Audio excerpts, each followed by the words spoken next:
Good morning all. ഇന്ന് ഞാൻ ദോശയ്ക്ക് പറ്റിയൊരു തക്കാളി ചമ്മന്തി ഉണ്ടാക്കാമെന്ന് വിചാരിച്ചു. മോർണിംഗ് ബ്രേക്ക്ഫാസ്റ്റിന്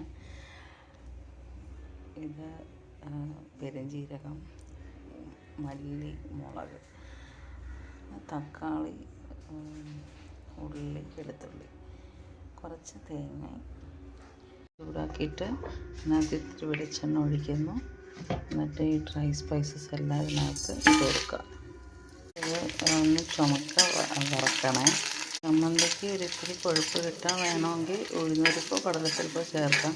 പക്ഷേ എനിക്ക് അതിൻ്റെ ടേസ്റ്റ് അത്ര ഇഷ്ടമല്ല, അതുകൊണ്ട് ഞാനത് അവോയ്ഡ് ചെയ്യും. ചെറുതായിട്ട് ബ്രൗൺ ആകുമ്പം തേങ്ങയും കൂടി ഇട്ട് വറക്കാം. ഒരുപാട് വറന്ന റെഡ് കളറൊന്നും ആവണ്ട, ജസ്റ്റ് അതിൻ്റെ വെള്ളത്തിൻ്റെ അംശം മാറിയാൽ മതി, അത്രയും വറുത്താൽ മതി. ഞാനിത് ഇപ്പം ഒരു മിക്സി ജാറിലോട്ട് മാറ്റാൻ പോവാം. മിക്സി ജാറിലോട്ട് മാറ്റിയേ ആ സെയിം ചട്ടി തന്നെ അടുപ്പത്ത് വീണ്ടും വെച്ചിട്ട് ഒരു ഇത്തിരി എണ്ണ ഒഴിക്കണം. എന്നിട്ട് നമ്മൾ ക്ലീനാക്കി വെച്ച വെളുത്തുള്ളി, പിന്നെ എല്ലാം ഒരുമിച്ചിടാം, അങ്ങനെ വെയിറ്റൊന്നും ചെയ്യണ്ട. വെളുത്തുള്ളി, ഉള്ളി ഒരുമിച്ചിട്ട് സോട്ട് ചെയ്യുക. നല്ലോണം ഒന്ന് ആവട്ടെ. അങ്ങനെ ഒന്ന് ഒരുപാട് മൂക്കൊന്നും വേണ്ട. ഈ സ്റ്റേജിൽ തന്നെ തക്കാളി ഇടാം. തക്കാളി ഞാനിപ്പോൾ ഒരു ഉള്ളിക്ക് 4 തക്കാളി കണക്കാണ് എടുത്തേക്കുന്നത്.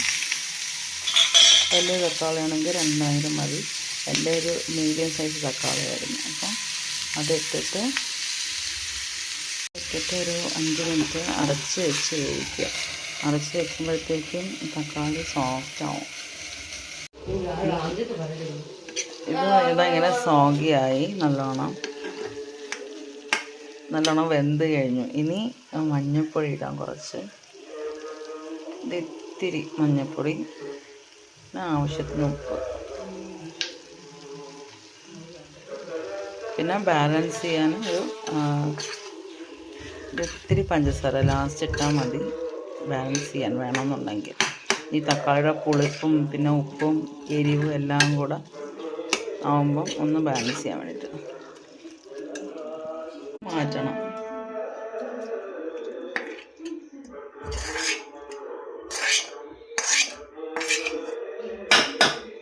മിക്സി ജാറിലോട്ട് മാറ്റി ഇങ്ങനെ തരിതരിപ്പോടെ അരച്ചെടുക്കാം. എങ്കിലേ ദോശയ്ക്ക് ഇഡ്ഡലിക്കും കഴിക്കുമ്പോൾ ഒരു ടേസ്റ്റ് കിട്ടത്തുള്ളൂ. തരിതരിപ്പോടെ അരച്ചെടുക്കണം, ചെറുതായിട്ട് മതി.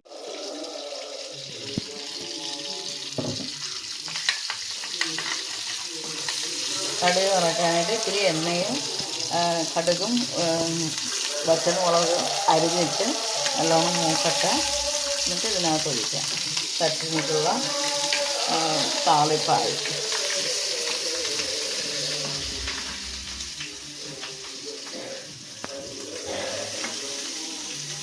ഇനി ആ ദോശ ഉണ്ടാക്കിയിട്ട് ചട്നി എടുത്ത് സെർവ് ചെയ്യുന്നത് കാണിച്ചത്.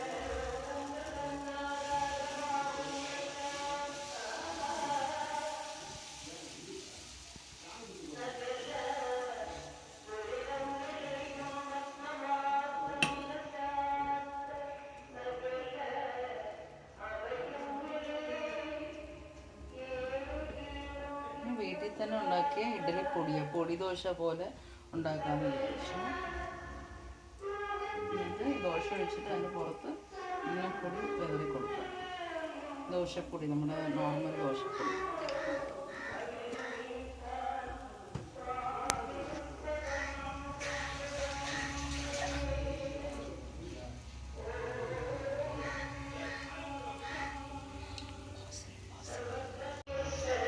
ചീസ് ഇട്ടണം.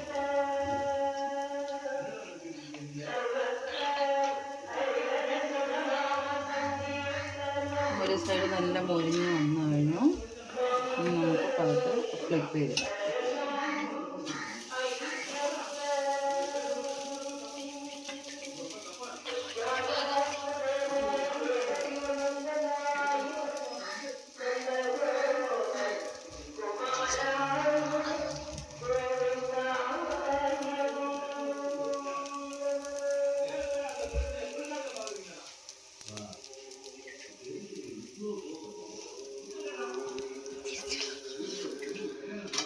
കണ്ടില്ലേ, ഇത്രയും മതി.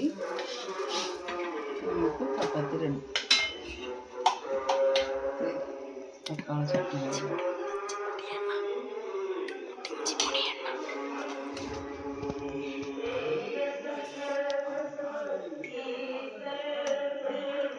എൻ്റെ മോനിങ്ങനെ കഴിക്കാനാണ് ഇഷ്ടം. അതുകൊണ്ട് മുളക് പൊടിയും കുറച്ച് എണ്ണയും കൂടെ കുഴച്ച്